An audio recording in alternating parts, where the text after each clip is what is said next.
Hey everybody, welcome to the Bold Lawyers Show. I'm JD Hoovener, your host. I'm with Matt Kolseth, my co-host. Matt, good afternoon. Howdy, hey, JD. Howdy, hey. Hey man, this is our second podcast. I'm so happy to have you I'm excited to be here with you. in the box. We're not necessarily talking like we are. No, tomorrow we got our show, the Bold Inventor Show.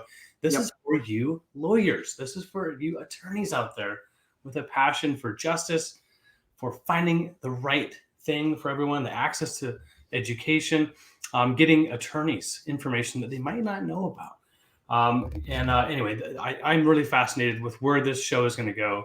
We have a guest today. We're going to bring him on shortly. But Matt, I want to get your take. What excites you about talking about the law? So as much as I love the law, I think of at least my practice is more focused on the business of law, and it's a vehicle for me to have really meaningful connections with clients. That sounds kind of corny, but if I was just in a room doing trademark law all day, I would be bored out of my mind. So it's the client interactions that I prioritize that I guess keep me coming back for more and make me satisfied with this career choice. Yeah, for sure. I think I felt an alignment right away with my clients, and I'm sure you feel the same way, is as a business owner, lawyer. Yeah. You're an entrepreneur. Okay. Correct. It's legal services. You're selling legal services. You're right there with your clients, and you can experience and sort of, empathize with where they're at in trying to start things up, oftentimes on their own. And so you feel alone, kind of like they do sometimes. And it's that, like you said, that connection with clients at a whole new level. Whereas you might not have that at a bigger firm or somewhere where it's I did some externships and some like temp work at some of the larger firms like right out of law school, and they walk you over to your desk, they put you down, they put work in front of you and say do the work. Mm-hmm. Well, you don't know where that work comes from or anything like that until you own your own firm, and then you get to experience the whole breadth of being a business owner is, and being a solo attorney or small business attorney really feels like, right? It's a lot more than you think it is. It's not just it's just not pizza and rainbows. It's a lot of work, right? To find clients and bill clients and retain employees, and it's a lot. Totally, man. Well, I want to get to our topic for today, which is litigation practice. This is our series we're going to be doing on litigation. You and I both run transactional practices. We run, hey, it's easy, not necessarily easy. It's just sometimes simple. In other words, there is an end, there's a beginning and an end. Yeah. My practice is definitely, as a trademark attorney, is very transactional. However, we do at Bold IP do a fair amount of trademark trial and appeal board litigation, which is, I'd say very, very relaxed litigation. And for the most part, we get to be the subject matter experts, because most of the time that, opposing parties are represented by counsel who doesn't know, the difference between a patent, trademark, and copyright. So it makes things a little easier. Absolutely.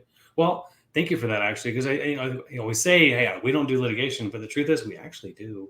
We do that by either writing bulletproof patents that aren't going to be subject to an issue, or we help our clients navigate through to settle before it gets to litigation. We don't appear in court. Exactly. And stand and deliver, may it please your honor, blah, blah, blah. Right. Let's speak with someone who does and runs a practice of his own. We've got attorney, counselor Parag Amin. Am I saying that right, Parag? Almost. It's Amin. Great to be here. Thanks, JD. So good to have you. I mean, look at him. He looks excited to be here. He's got all his hair. No stress over there, apparently. Yeah, apparently. I've got transactional hair. So we still have our hair too. Right. For the time being. Absolutely. I'd be actually grateful for that. Well, so you and I actually are in a mastermind. We've got to know each other a little bit. Obviously, I'm still working on your last name. Sorry about that. But man, you're looking sharp, and maybe that's what, that right there is indicative of the different types of practice, right? Matt's got a hoodie and a t-shirt. Pull it out. I just before the show put a button on. You've got. I don't think you just do that together. You dress the part. Did you go to court today? Do you plan to go to court later on? Or is that just how you normally dress? Yeah, great question. It's funny today. I had a few meetings, so I had to dress like this. Yesterday, I had court, but I was actually going to the gym right afterwards. So I posted this Instagram video. It's like me with my suit up on top. I make a quick appearance in the case. All I've got to do, I'm first up. And when you're first up, there's a lot of pressure because you don't want to make the judge mad. You want to handle things well. Everybody who's going to be appearing that day is already there. And so I just had to give him a quick status update, told him everything I needed to in about a minute or two. And I just said, Your Honor, we're in the process of settling the case. We've settled for the policy limits here. I'm going to be dismissing this case and getting it off your docket in the next 30 to 45 days. He looks up, he's looking down as I'm telling him that. And he looks up and he smiles. He's like, Mr. Amin, that's an excellent way to start out the day. And that was a nice little pick me up. And what he couldn't see was I had my gym pants and my gym shoes on underneath. So I was like ready to roll. So right after the court appearance, I was able to change it and roll out. So it really depends on the day. Like zip off, slacks. Like slap on. Yeah. Like snap off, snap on type thing. Like a fake suit t-shirt, Yeah. I am making notes, I do invent from time to time. JD and I think, even though I'm wearing a sweatshirt today and JD's got a t-shirt on, I think we're both wearing pants today, right? No, sir. No. One of those is like, it's warm. In fact, balmy. I will admit to wearing pajamas, from the waist down on the client collar too at some point in my career. There you go. It happens. All right, gentlemen, we're going to get back to our topic here. We're talking about litigation, and we're going to move on from apparel, although that may come back in. Parag, I want to have you kind of roll us back a little bit. Tell us about your practice. You are the owner and the founder. What got you on this journey of I love founder stories. Boil us down. Give us a couple good minutes of founder story, why you open up your own practice. Yeah, so my parents are Indian immigrants. So my parents immigrated here from India. And when I was a kid, my parents had taken their life savings and put it into this convenience store in Florida. And what they did is they bought the entity that owned the store from the guy before them. And so they are working like 70, 80 hours a week. I barely saw them during this time. And they, after working tirelessly for like 2 years, end up getting the taxing authority in Florida knocking on their door. And they tell my dad that he owes over a couple $100,000 in unpaid sales taxes. And my dad tells him, hey, this can't be possible because I haven't even made that kind of money. How can I owe you guys hundreds of thousands of dollars in sales taxes? So it turns out that the guy before him who owned the entity hadn't paid his sales taxes. And so what they did is they gave him the ultimatum of you either pay these sales taxes or you've got to shut down the business. And so unfortunately, my dad ended up shutting down the business and ended up getting a W-2 job that he works at to this day. And so that had a pretty profound impact on me when I was younger. I didn't want that to happen to somebody I loved again. I didn't want that to happen to friends. I didn't want it to happen to family, and I didn't want it to happen to other people. So I decided at a pretty young age that I'd go on to law school. And so I went to school at USC, graduated, and eventually started my own practice, which was always kind of my vision and dream. And I was lucky enough to be able to do that. And so I started my practice as more of a transactional practice with a little bit of litigation. And it's slowly transformed into primarily a business and partnership disputes business litigation practice. Man, that is super touching. It's amazing. That's a good story. That's way better than my story. JD, is that better than your story? Way better. In fact, that's the second time I've heard it, and it's so good. Parag, dude, like you've done it. So tell us. Okay, you open up your practice. What type of transactional work did you do right away when you opened it up? So when I started, before I started in law school, I was a part of the USC Small Business Clinic. And what they do is they provide essentially free legal help to businesses in or around the Southern California area who are looking to start their business. Because many times a lot of people feel like legal is too cost prohibitive And so it's a nice opportunity to be able to give back. And so since I was a part of the small business clinic, I got to help form entities, draft some basic contracts, that kind of thing, and got some repetitions under Professor Michael Chaslow over there, who's amazing.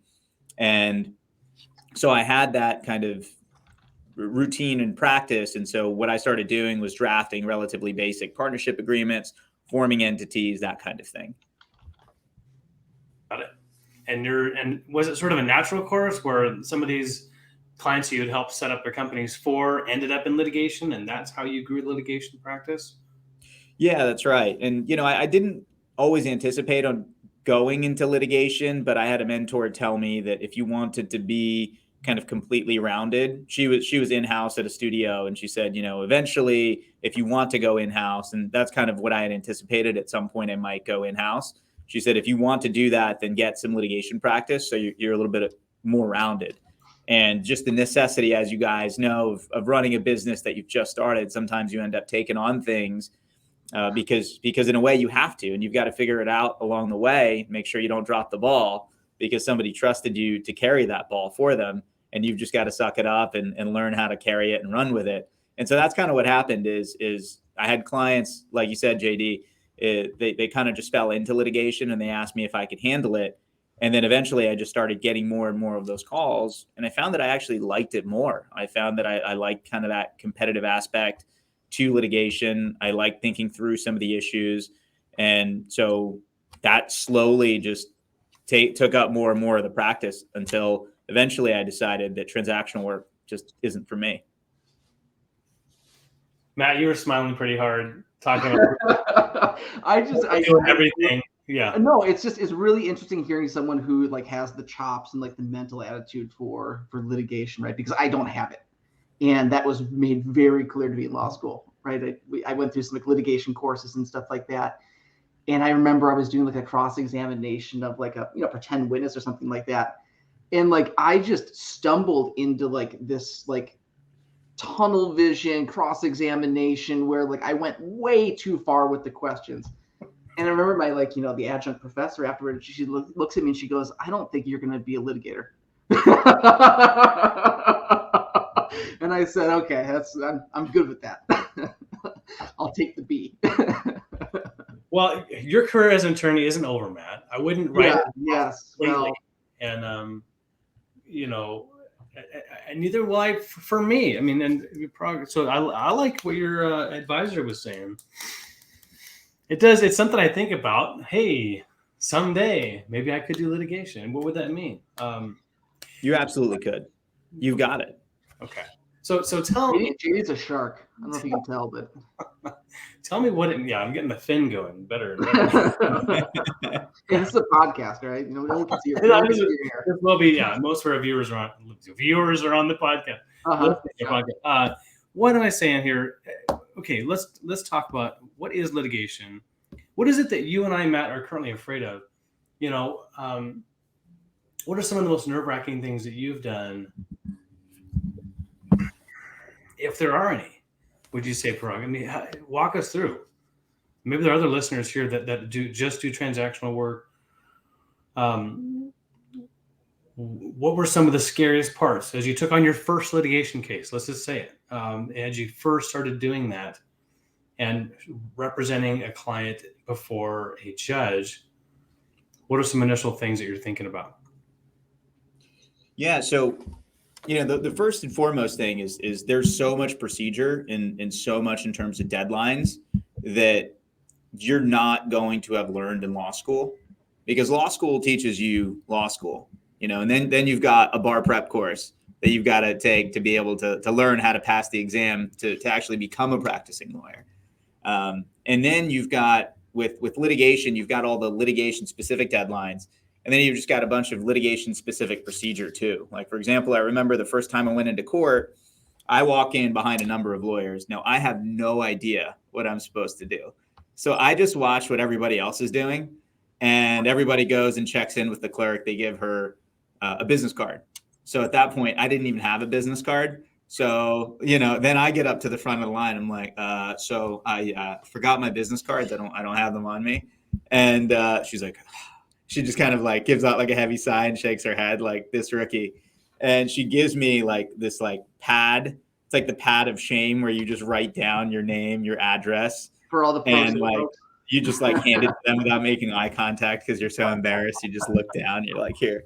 So I filled it in, and then I just kind of waited. And luckily, I wasn't first up, so I got to just kind of see how some of the lawyers were handling things, and I was like, okay, And then you kind of, you stutter a lot, you say a lot of ums, uhs, but then you get used to it, and eventually it just kind of flows. You get very used to the procedure. You get used to arguing in court. You get a sense of what some judges like versus others, what kind of arguments they appreciate. Some are very much fairness oriented, where others are very much about procedure. If you can win on both, great. But some have more of a slant on certain things than others, and you get to learn some of those habits and preferences of the judges as you go in front of them. So just like anything, I think the biggest thing is repetition and just being comfortable enough with yourself, or getting comfortable enough with yourself that you're okay looking a little embarrassed, like I felt walking in using that pad of shame and having to so like to one, write it down. I wouldn't even know where to sit in a courtroom. But so you walk in your first case, right? Like, do you have anyone there with you? Like, do you have a mentor, or are you just walking in like? You have your client with you. So luckily on that one, my client didn't have to see me bumble through it because it was like it was a staff conference that the client didn't have to attend. Matt and I are on the same page. Like, we think of court what we see on TV and in movies. Like that. Hey, that's all I know. So okay. Anyway, I don't know where this conversation is going. I don't want to draw it out, but what you're saying so far is pretty cool, pretty colorful. Yeah, it takes a lot of guts to yeah. Do that. I mean, that's what I think about litigation, and it scares me, right? Even when I did like TTAB litigation, or when I do TTAB litigation, when I see something new, it's like, I don't know this, I don't understand this. Like, I've never had to answer this type of interrogatory before, like But for you just walk into the courtroom and be like, oh, I guess I'll figure it out. That's great. And that is, a lot of it is that, and I think there's a certain allure to that. Is 2 days aren't really the same, and I don't look at the same lawsuit, type like a cookie cutter type thing multiple times. Some people can really focus on things like that and do well with it and thrive with it, which I am envious of because I just can't. I'm just not wired that way. So I think it's just one of those where if you're wired that way and you can do similar types of things over and over, you can perfect that specific thing. It's like, for example, with trademarks and patents, I know I'm not wired for it. I could sit for the patent bar, try to pass it, but I just know I'm not built for it. Wow. You could do it too. I'm going to encourage, if you wanted to do it, you could do it, Parag. So I'm going to shift us into another gear. I mean, one of the reasons I had envisioned for this show is to talk with law firm owners. And so let's talk about that transition from, hey, you're doing it on your own, you're doing everything, you're taking those first few steps on your own, to getting to the point to where you're actually ready to hire your first associate and have an associate do that on behalf of you in your name, right? In the name of your firm. Walk our listeners, walk us through, honestly, what it was like hiring your first litigation associate. It's scary.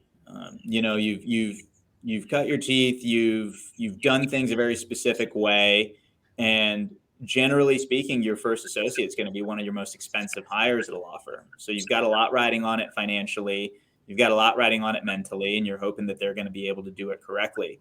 So I would say take your time in finding someone, take your time in hiring. Slow to hire, fast to fire is a good phrase I've heard. If you're going to fire somebody, fire them correctly. Obviously, there's a lot of employment laws that you want to be careful of. Make sure nice save. Very good, counselor. Asterisk, disclosure. Well, that's okay. Speed isn't one of them. So feel free to fire them and fire them fast, but just do it the right way, right? Because what you don't want, and this is a mistake I've made, is just assuming that people are naturally going to get better, even though they're not showing signs or initiative of getting better. And you kind of play that hope in prayer game that, oh, you know what, maybe hopefully they'll just get better. So that way I'm not in the awkward situation of having to fire this person. And I'm not in the awkward situation of now I've put so much money into this person that, like I'm just going to start from scratch. I'm going to lose all of that money and have to start over. Okay, and I'm just going to keep firing with questions. I think this is a wonderful subject. I want to go to the hiring part. In general, I assume you basically work while you're solo until you get so busy you're just fumbling, you can't keep it together, and you find you just carve away to interview, do the best you can, and bring someone on. What we found in our practice is training. It's like a brand new associate, super challenging. And so what we've gone toward is hiring those that have a couple years experience you can just plug in. Did you go through did you try both of those options as you're kind of in that stage of hiring your first associate? Walk us through that decision. Yeah, absolutely. So I did go through that, and I made the decision that a lot of people make, which is hiring the cheaper young associate right out of law school, hoping you can train them without realizing how much training that takes. And to be clear, I'm all for training associates. I'm all for lawyers, young lawyers especially, getting more experience, because that's how you go from inexperience to experience, and having that holding hand to help guide you along the way. I think mentorship is incredibly important, and I've been lucky to have a lot of mentors along the way.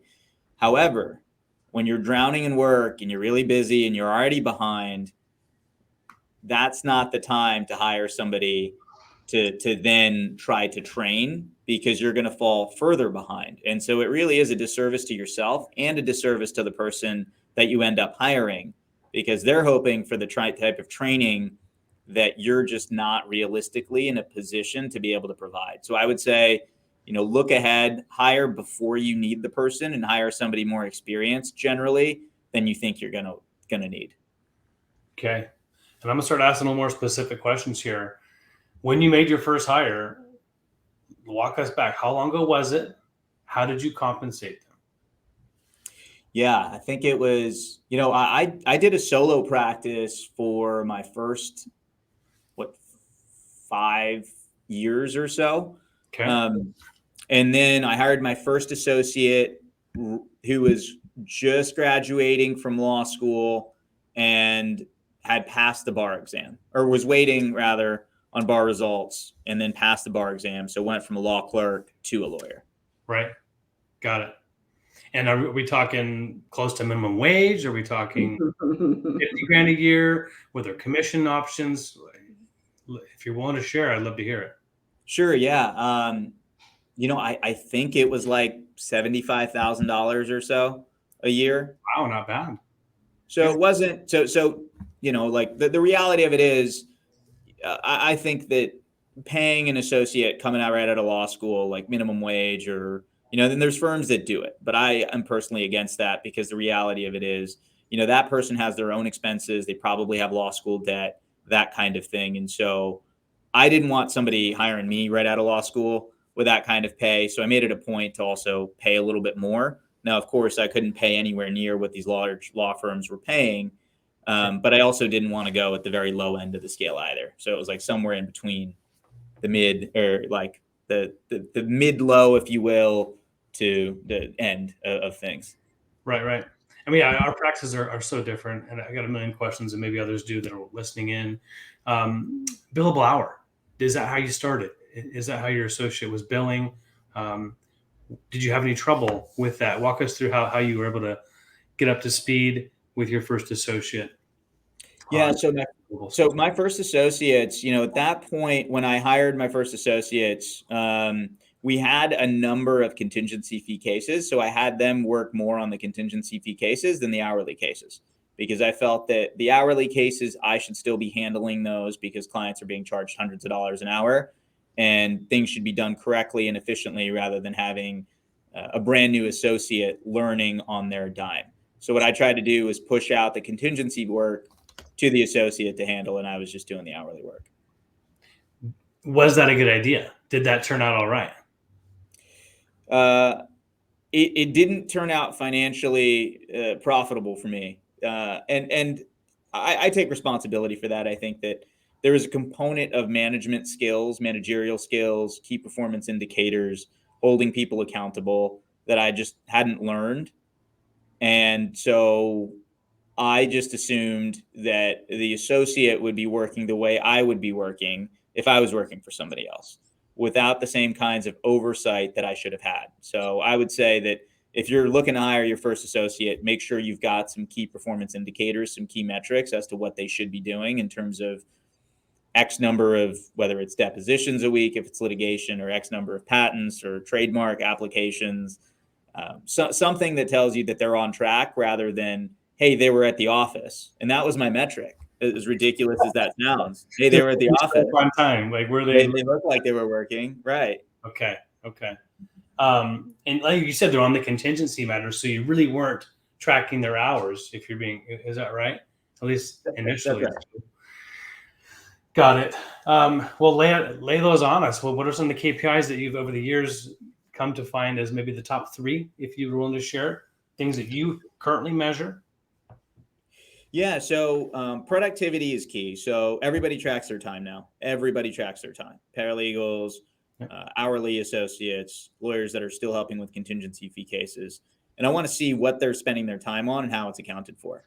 So then when I see discrepancies, like, for example, drafting an answer took 10 hours when it should take 2 or 3 hours, for example, at most, I'm wondering where that delta was.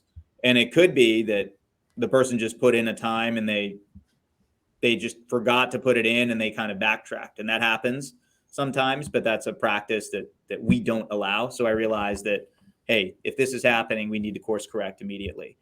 Or it could be that the person was just inefficient and didn't realize that we either had a template they could use, or they were just doing things too painfully slow without being efficient about what resources are available for them to be able to do it. So the number of hours, I would say, is key, how they're spending their time. And if it's, for example, specific, like contingency fee based work, how much money are they actually bringing in? How much are they actually generating in contingency fees compared to what we're paying them in terms of salary and benefits? Got it. That's good. Awesome. Yeah, we have. I'll just be candid. We've gone away from time tracking. The work we do at Bold on the patent side is flat fee. Okay, and we compensate our attorneys on commission. It's maybe not the right word, but it's percentage of revenue. And so the attorneys can be as busy as they want to be. I structured it that way because I found out that there are a lot of attorneys that don't necessarily want to be full time, but they've got great skill set. 3 of our 5 attorneys at one point were stay-at-home moms, for example, and wanted to stay fresh, stay 20, 30 hours a week, 15 hours a week, and be able to kind of moderate how much their workload was at. And we do have some full-time attorneys as well. But tracking time isn't that important. It didn't seem important, but I think it may still be core because it's good to know, hey, how long did you spend on that patent search? Average, or if we had data, is 4 or 5 hours and you spent 6 or 7. Maybe that's an area where you can improve, right? Because the faster they can get through it, the more they can make, the more deals, cases they can take on. So I think time tracking is a really big one. Would be beneficial there. Matt, are you doing some of that time tracking on some of your own work? 0. Okay. Nope. So we're on the trademark side, we're flat fee as well, right? So efficiency is key, and we're priced at I think a very well positioned point in the marketplace where we can still put in the good amount of hours needed for the research and the opinions and the application work, but we're not needlessly twiddling our thumbs too. Right. But yeah, I mean, you get a sense for what a client's going to need when you're doing your client consultation, right? This is going to be a client that's going to be extra time consuming, or this is a client that's going to be a really quick matter. Right. But, yeah. Well, I think it's something that I took a huge note on. Parag, anything you want to mention here in the last couple minutes of our show? Maybe ask us a question or two before we wrap up. Anything else you want to share with the audience?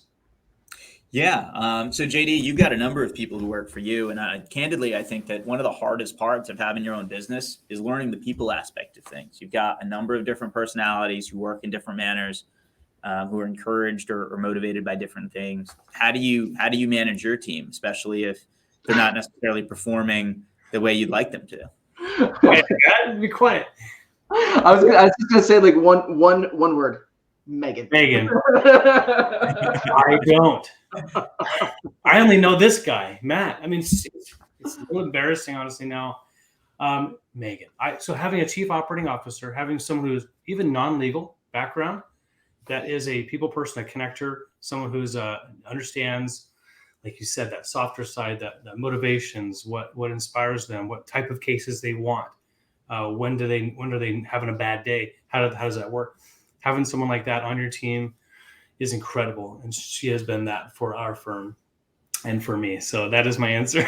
Megan. Yeah.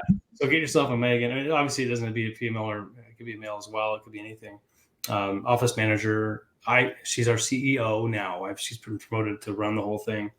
So yeah. Anyway, that answers that. Okay. Can I ask Matt a question, or do we still have time? We can go over a little bit. Yeah, let's do it.